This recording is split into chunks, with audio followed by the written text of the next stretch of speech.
Isso, estamos chegando em Itapiraí. Gravar aqui um pouco, ver se eu pego lá, ó. Madrugada. Estava uma noite estrelada, agora já está fumaçada. Aqui é o Posto Saúde. Tem gente esperando aí. Posto Saúde Itapiraí. Parou lá.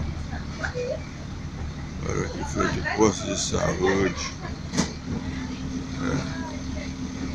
Pois é.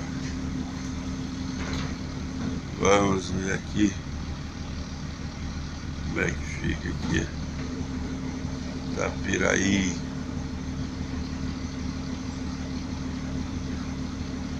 Itapiraí, São Paulo, Brasil. Vamos ver.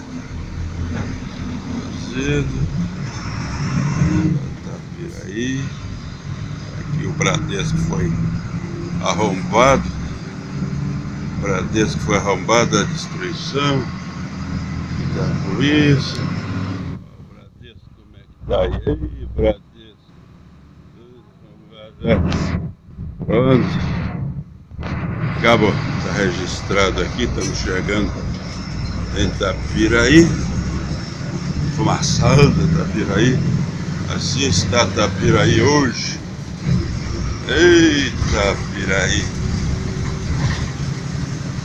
Muito bem. Vamos chegar.